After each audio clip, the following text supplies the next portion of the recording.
ബിസ്മില്ലാഹിർ റഹ്മാനിർ റഹീം. ഇന്നൽ ഹംദലില്ലാ വസ്സലാത്തു വസ്സലാമു അലാ റസൂലില്ലാ വഅലാ ആലിഹി വസഹ്ബിഹി അജ്മഈൻ. അസ്സലാമു അലൈക്കും വറഹ്മത്തുള്ളാഹി വബർക്കാത്തുഹു. നമ്മൾ വായിച്ചുകൊണ്ടിരിക്കുന്നത് ഷെയ്ഖുൽ ഇസ്ലാം മുഹമ്മദ് ഇബ്നു അബ്ദുൽ വഹാബ് റഹിമഹുല്ലയുടെ 3 അടിസ്ഥാന തത്വങ്ങൾ എന്ന പുസ്തകമാണ്. അതിൻ്റെ വിശദീകരണം ഷെയ്ഖ് സാലിഹ് അൽ ഫൗസാൻ ഹഫിദഹുല്ലയുടേതാണ്. ബാറക്കല്ലാഹു ഫീക്കും. ആ 3 അടിസ്ഥാന തത്വങ്ങൾ കൊണ്ട് ഉദ്ദേശം ഖബറിൽ ചോദിക്കാൻ പോകുന്ന 3 ചോദ്യങ്ങളാണ്. നിന്റെ റബ്ബ് ആരാണ്? നിന്റെ ദീൻ എന്താണ്? നിന്റെ നബി ആരാണ് സല്ലല്ലാഹു അലൈഹി വസല്ലം. ആ 3 ചോദ്യങ്ങൾക്കും എല്ലാവർക്കും ഉത്തരം പറയാൻ കഴിയുകയില്ല. അതിനുള്ള വിജ്ഞാനം ഉണ്ടാകേണ്ടതുണ്ട്. എന്നാലേ ആ ചോദ്യങ്ങൾക്ക് മറുപടി പറയാൻ സാധിക്കുകയുള്ളൂ. അതാണ് നമ്മൾ ഈ പുസ്തകത്തിൽ പഠിച്ചുകൊണ്ടിരിക്കുന്നത്. ഇനി വായിക്കാൻ പോകുന്നത് ഈമാനിൻ്റെ സ്തംഭങ്ങൾ, തൂണുകൾ. കാല വർക്കാനുഹു സിത്തത്തുൻ അൻ തുഅ്മിന ബില്ലാഹി വ മലായികതിഹി വ കുതുബിഹി വ റുസുലിഹി വൽ യൗമിൽ ആഖിരി വ തുഅ്മിന ബിൽ ഖദരി ഖൈറിഹി വ ശർറിഹി. അതിൻ്റെ സ്തംഭങ്ങൾ 6ആണ്. നമുക്കറിയാലോ, ഈമാൻ കാര്യങ്ങൾ 6ആണ് എന്ന് പറയുന്നില്ലേ? അതാണ് ഈ വിഷയം. അതിൻ്റെ തൂണുകൾ, അർക്കാനുകൾ.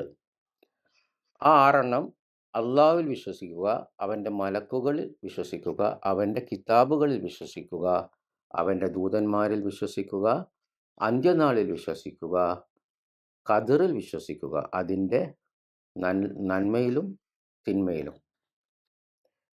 ഇതിൻ്റെ വിശദീകരണം, ഈമാനിന് അർക്കാനുകളുമുണ്ട്, ശാഖകളുമുണ്ട്.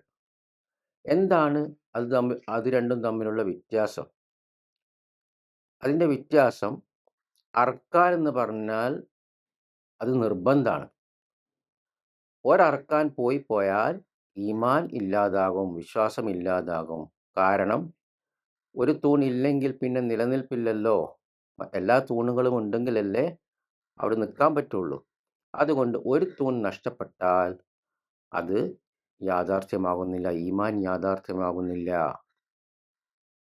ശാഖകളെ സംബന്ധിച്ചിടത്തോളം അതിന് ഘടകങ്ങളുണ്ട്.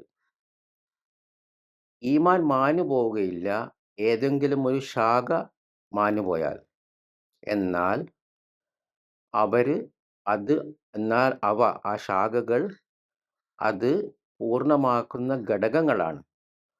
ഒന്നുകിൽ നിർബന്ധമായ ഘടകങ്ങളായിരിക്കാം, അല്ലെങ്കിൽ നിർബന്ധമല്ലാത്ത ശുപാർശ ചെയ്യപ്പെട്ട ഘടകങ്ങളായിരിക്കാം. അതുകൊണ്ട് ഈമാൻ്റെ പൂർത്തീകരണത്തിന് അതിൻ്റെ നിർബന്ധങ്ങൾ അത് ശുപാർശ ചെയ്യപ്പെട്ടിട്ടുണ്ട്.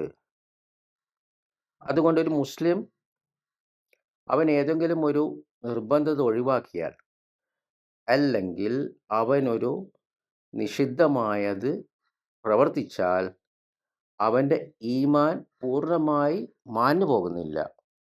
ഇതാണ് അഹ്ലുസുന്നത്തി വൽ ജമാഅത്തിൻ്റെ വിശ്വാസം. എന്നാൽ അതിൻ്റെ പൂർണ്ണതയുടെ നിർബന്ധത മാഞ്ഞുപോയിട്ടുണ്ട്. അതുകൊണ്ട് അവൻ്റെ ഈമാനിൽ ന്യൂനത വന്നിട്ടുണ്ട്. അങ്ങനത്തെ വ്യക്തികളെക്കുറിച്ച് ഫാസിഖ് എന്ന് പറയാം. ഫാസിഖ്. ഒരു ഉദാഹരണം പറയുകയാണെങ്കിൽ, ഒരു വ്യക്തി മദ്യപിച്ചു, അല്ലെങ്കിൽ മോഷ്ടിച്ചു, അല്ലെങ്കിൽ വ്യഭിചരിച്ചു, അല്ലെങ്കിൽ എന്തെങ്കിലും ഒരു വൻ പാപം ചെയ്തു. ഈ ഒരു വ്യക്തി നിഷിദ്ധമായ ഒരു കാര്യം ചെയ്തിരിക്കുകയാണ്, ഒരു വൻ പാപം. എന്നാൽ അവൻ അത് ചെയ്തത് കാരണം അവിശ്വാസിയാവുകയോ ഈമാനിൻ്റെ വിശ്വാസത്തിൻ്റെ വൃത്തത്തിൽ നിന്ന് പുറത്തു പോവുകയോ ചെയ്തിട്ടില്ല. മറിച്ച് അവനൊരു ഫാസിഖാണ്. അവൻ്റെ മേൽ നിശ്ചയിക്കപ്പെട്ട അല്ലാഹ് നിയമമാക്കിയ ശിക്ഷയുണ്ടെങ്കിൽ അത് നടപ്പാക്കണം. ബാറക്കല്ലാഹു ഫീക്കും. അപ്പോൾ ഫാസിഖ് എന്ന് പറഞ്ഞാൽ അവൻ ഒരു അള്ളാഹിനെ ധിക്കരിക്കുന്ന, റസൂലിനെ ധിക്കരിക്കുന്ന ഒരു കർമ്മം ചെയ്തു. അപ്പോൾ അത് എന്തോ ആകാം. വ്യഭിചാരാകാം, മദ്യപാനാകാം, മോഷ്ടിക്കലാകാം. ബാറക്കല്ലാഹു ഫീക്കും. അതേപോലെ ഒരാളൊരു നിർബന്ധം ഒഴിവാക്കിയാൽ, ഏതുപോലെ മാതാപിതാക്കളോട് നന്മ ചെയ്യുക എന്നത് ഒഴിവാക്കിയാൽ, അല്ലെങ്കിൽ കുടുംബ ബന്ധം ചേർക്കുക, ഇതൊക്കെ നിർബന്ധ ബാധ്യതകളാണ്. അതുകൊണ്ട് ഒരാൾ നിർബന്ധം ഒഴിവാക്കിയാൽ അവൻ്റെ വിശ്വാസത്തിൽ, അവൻ്റെ ഈമാനിൽ അവന് ന്യൂനത സംഭവിച്ചു എന്ന് പറയാം. അവൻ അനുസരണക്കേട് കാണിച്ചു ഈ നിർബന്ധ ബാധ്യത ഉപേക്ഷിച്ചതോടെ. അപ്പോൾ അവൻ അനുസരണക്കേട് കാണിച്ചവനാണ്. ഒന്നുകിൽ ആ നിർബന്ധ ബാധ്യത ഉപേക്ഷിച്ചു, അല്ലെങ്കിൽ അവൻ നിഷിദ്ധമായ ഒരു കർമ്മം ചെയ്തു. ഏതായാലും അവൻ വിശ്വാസത്തിൻ്റെ വൃത്തത്തിൽ നിന്ന് പുറത്തു പോവുകയില്ല. അവൻ വിശ്വാസി തന്നെയാണ്, പക്ഷേ അവൻ്റെ വിശ്വാസത്തിലൊരു ന്യൂനത സംഭവിച്ചിട്ടുണ്ട്. ബാറക്കല്ലാഹു ഫീക്കും. അപ്പം എങ്ങനെ വിശ്വാസത്തിൽ ന്യൂനത സംഭവിക്കുക? ഒന്നിക്കൽ ആ വ്യക്തി എന്താണ്, ഒരു നിർബന്ധ ബാധ്യത ഒഴിവാക്കി. എന്താ നമ്മൾ പഠിച്ച ഉദാഹരണം? മാതാപിതാക്കളോട് നന്മ ചെയ്യുക, അല്ലെങ്കിൽ കുടുംബ ബന്ധം ചേർക്കുക. അപ്പോൾ എന്താണ്, ഓൻ്റെ വിശ്വാസത്തിൽ ന്യൂനത വന്നു. കാരണം ഒരു നിർബന്ധ കർമ്മം ഒഴിവാക്കി. അല്ലെങ്കിൽ ഓനൊരു നിഷിദ്ധം ചെയ്യുക. എന്തൊക്കെ അത്? മദ്യപിക്കുക, വ്യഭിചരിക്കുക. അപ്പോൾ ഓൻ്റെ ഈമാൻ എന്തായി? അവന് ന്യൂനത സംഭവിച്ചു. ഓൻ വിശ്വാസി തന്നെയാണ്, ഓൻ അവിശ്വാസിയായിട്ടില്ല. ഇതാണ് അഹ്ലുസുന്നത്തി വൽ ജമാഅത്തിൻ്റെ രീതി. ബാറക്കല്ലാഹു ഫീക്കും. എപ്പോഴാണ് വിശ്വാസത്തിന് പുറത്തു പോവുക? തൂണുകൾ ഒഴിവാക്കിയാൽ. എന്നാൽ ഈ വിശ്വാസം അഹ്ലുസുന്നത്തിൻ്റെ വിശ്വാസത്തിനെതിരാണ് ഖവാരിജികളുടെയും മുഅ്തസിലുകളുടെയും വിശ്വാസം. കാരണം അവർ എന്താക്കും, ഒരു വ്യക്തി വൻ പാപം ചെയ്താൽ, വ്യഭിചരിച്ചാൽ, മദ്യപിച്ചാലൊക്കെ അവർ ഈ ബിദ്അത്തിൻ്റെ കക്ഷികൾ, ഖവാരിജികളും മുഅ്തസിലുകളും, അവരവനെ വൻ പാപം ചെയ്തൊരു വ്യക്തിയെ എന്താക്കും, അവൻ അവിശ്വാസിയാണെന്ന് പറയും. ഖവാരിജികൾ പറയും അവൻ അവിശ്വാസിയാണ്, അവൻ മതത്തിൽ നിന്ന് പുറത്തു പോയി. എന്നാൽ മുഅ്തസിൽ എന്താ പറയുക? അവൻ മതത്തിൽ നിന്ന് പുറത്ത് പോയിട്ടുണ്ട്, പക്ഷേ അവിശ്വാസത്തിൻ്റെ വൃത്തത്തിൽ നിന്ന് പുറത്തു പോയിട്ടില്ല. അപ്പോൾ അവർ പറയും അവൻ വിശ്വാസത്തിൻ്റെയും അവിശ്വാസത്തിൻ്റെയും ഇടയിലാണ്. ഇതാണ് അവരുടെ രീതി, അവരുടെ മൻഹജ്. ഇത് ബിദ്ഈ രീതിയാണ്, പുതിയ രീതിയാണ്. ഇത് തെളിവുകൾക്കെതിരാണ്, അഹ്ലുസുന്നത്തി വൽ ജമാഅത്തിന് എതിരാണ്. ഇതിൻ്റെ കാരണം അവരുടെ ഈ ബിദ്അത്തിന് അതിനൊന്നില്ല, തെളിവുകളില്ല. അവരെടുത്ത തെളിവുകൾ എന്താ? അവർ ഖുർആനിലെ ആയത്തുകൾ, അതായത് ഖുർആനിൽ താക്കീത് ചെയ്യുന്ന ആയത്തുകളുണ്ട്, അതെടുക്കും. പക്ഷെ അവരെന്ത് ചെയ്തു? അള്ളാഹു തന്നെ ഈ താക്കീത് ചെയ്യുമ്പോൾ തന്നെ അള്ളാഹു എന്ത് പറഞ്ഞിട്ടുണ്ട്? വാഗ്ദാനവും പറഞ്ഞിട്ടുണ്ട്. ആ വാഗ്ദാനത്തിൻ്റെ തെളിവുകൾ എന്താണ്? ഇവരെടുത്തില്ല. താക്കീതിൻ്റെ തെളിവുകൾ മാത്രം എടുത്തു. ഒരു ഉദാഹരണം പറയുകയാണെങ്കിൽ അള്ളാഹു പറഞ്ഞു, ഇന്നല്ലാഹ ലാ യഗ്ഫിറു അൻ യുശ്രിക ബിഹി വയഗ്ഫിറു മാ ദൂന ദാലിക ലിമൻ യശാ. തീർച്ചയായും അള്ളാഹുവിനോട് പങ്കു ചേർക്കുന്നത്, ഷിർക്ക് ചെയ്യുന്നത് പൊറുക്കുകയില്ല. എന്നാൽ അതല്ലാത്തതൊക്കെ അള്ളാഹു ഉദ്ദേശിക്കുന്നവർക്ക് അള്ളാഹു പുറത്തു കൊടുക്കും. ഇത് സൂറത്ത് നിസായിലെ 4-ാം അധ്യായം 48-ാം വചനമാണ്. അപ്പോൾ ഇതൊരു തെളിവാണെന്ത്? അള്ളാഹ് വാഗ്ദാനം ചെയ്തിട്ടുണ്ട്, ഒരു അനുസരണക്കേട് കാണിച്ചൊരു വ്യക്തി, ആ വ്യക്തി എന്താണ്, ഷിർക്കിൻ്റെയോ കുഫ്രിൻ്റെയോ തട്ടിലേക്ക് എത്തിയിട്ടില്ല. അവനെന്താണ്, അള്ളാഹുവിൽ നിന്നുള്ള പാപമോചനത്തിന് എന്താണ്, പ്രതീക്ഷയുണ്ട്.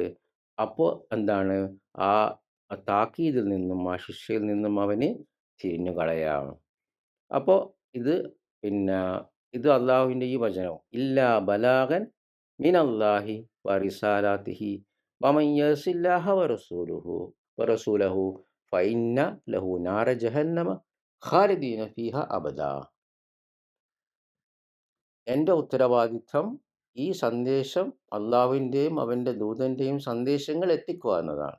എന്നാൽ ആരെങ്കിലും അള്ളാഹുവിനോട് അനുസരണക്കേട് കാണിച്ചു, അവൻ്റെ ദൂതനോടും അനുസരണക്കേട് കാണിച്ചു, അപ്പോൾ തീർച്ചയായും അവന് നരകമുണ്ട്, അവൻ അവിടെ സ്ഥിരതാമസമായിരിക്കും. ഇത് സൂറത്ത് ജിന്നിലെ 72-ാം അധ്യായം 23-ാം വചനാണ്. അപ്പോൾ ആരൊക്കെ ഈ ആയത്തിൻ്റെ പ്രത്യക്ഷമായ അർത്ഥം എടുത്തു, അവരെന്ത് ചെയ്യും?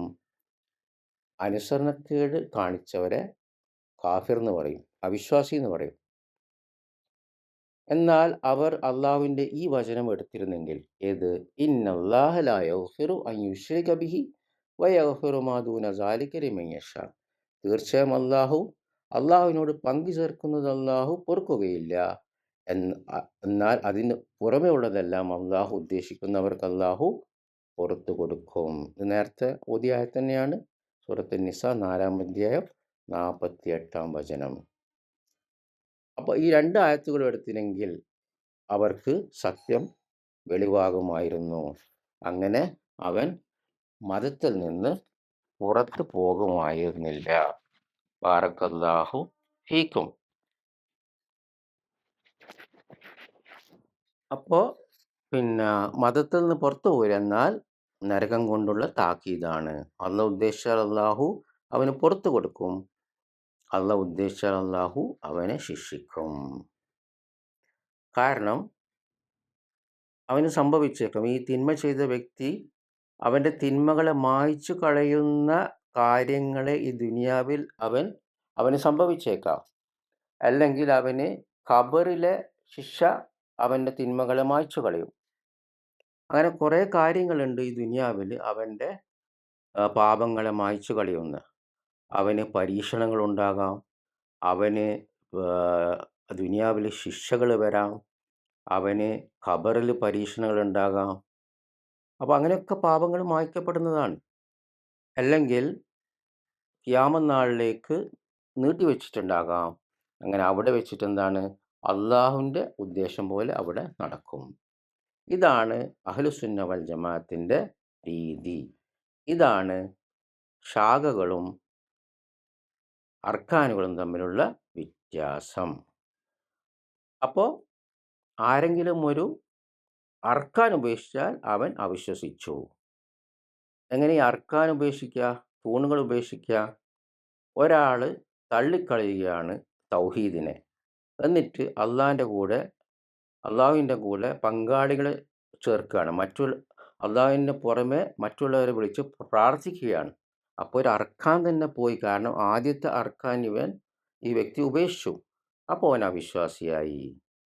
അല്ലെങ്കിൽ ഒരു മുസ്ലിം, അവൻ അള്ളാഹുവിൻ്റെ ദൂതൻ സല്ലല്ലാഹു അലൈഹി വസല്ലമയിൽ അവിശ്വസിച്ചു, അപ്പോൾ എന്ത് സംഭവിച്ചു?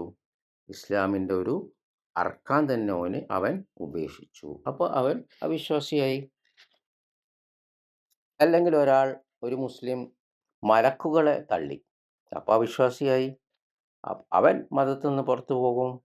അല്ലെങ്കിൽ പരലോകത്തെ നിഷേധിച്ചു, അല്ലെങ്കിൽ സ്വർഗത്തെ നിഷേധിച്ചു, നരകത്തെ നിഷേധിച്ചു, സിറാത്ത് പാലത്തെ നിഷേധിച്ചു, മീസാൻ എന്ന തൂക്കമുണ്ടാകും അതിനെ നിഷേധിച്ചു, അല്ലെങ്കിൽ എന്തൊക്കെ പരലോകമായിട്ട് ബന്ധപ്പെട്ടിട്ട് സ്ഥിരപ്പെട്ട് വന്നിട്ടുണ്ടോ അതിനൊക്കെ അതിലേതെങ്കിലും ഒന്നിനെ നിഷേധിച്ചാൽ ആ വ്യക്തി അവിശ്വാസിയായി. കാരണം അവൻ ഈമാനിൻ്റെ തൂണിനെ തന്നെ തള്ളിക്കളഞ്ഞു. അതേപോലെ ഖദറിനെ നിഷേധിക്കാം. എന്നിട്ട് ഒരു വ്യക്തി പറയാം, ഖദർ എന്ന് പറഞ്ഞൊരു വിഷയമില്ല, അള്ളാഹ്ക്ക് ആദ്യ കാര്യങ്ങൾ അറിയൂല, ഇതൊക്കെ യാദൃശ്ചികമായി സംഭവിക്കുന്നതാണ്. അല്ലെങ്കിൽ ഖദർ എന്ന് പറഞ്ഞ സംഗതി തന്നെ ഇല്ല, ഈ മുഅ്തസിലയിലെ തീവ്രവാദികൾ പറയുന്നത് മാതിരി. അപ്പോൾ ഇങ്ങനെ ഖദറിനെ നിഷേധിച്ചാൽ അങ്ങനത്തെ വ്യക്തികൾ അവർ അവിശ്വസിച്ചു. കാരണം അവർ ഖദറിനെ പൂർണ്ണമായി തള്ളിക്കളയുകയാണ്. അപ്പോൾ അർക്കാനുകളെ തള്ളിക്കളഞ്ഞാൽ അവൻ അവിശ്വാസിയാണ്. എന്നാൽ ശാഖകളെ ഉപേക്ഷിച്ചാലോ അവൻ അവിശ്വാസിയാവുകയില്ല. അവൻ്റെ വിശ്വാസത്തിൽ, അവൻ്റെ ഈമാനിൽ ന്യൂനത സംഭവിച്ചു.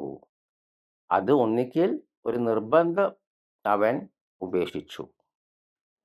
ഓക്കെ, മാതാപിതാക്കളോട് നന്മ ചെയ്യുക പോലത്തെ നിർബന്ധ കാര്യങ്ങൾ. അല്ലെങ്കിൽ അവനൊരു ഹറാമ് ചെയ്തു, ബാറക്കല്ലാഹു ഫീക്കും, എന്നാൽ അവൻ അവിശ്വാസി ആകുന്നില്ല. ഇതാണ് ശാഖകളും അർക്കാനുകളും തമ്മിലുള്ള വ്യത്യാസം. ഇവിടെ വിദഗ്ധകാരുമായിട്ട് അഹ്ലുസുന്നത്തി വൽ ജമാഅത്ത് വ്യത്യാസമുണ്ട്. ബാറക്കല്ലാഹു ഫീക്കും. നമുക്കിവിടെ നിർത്താം. സുബ്ഹാനക്കല്ലാഹുമ്മ വബിഹംദിക അഷ്ഹദു അൻ ലാ ഇലാഹ ഇല്ലാ അൻത അസ്തഗ്ഫിറുക വഅതൂബു ഇലൈക്. അസ്സലാമു അലൈക്കും വറഹ്മത്തുള്ളാഹി വബറകാതുഹു.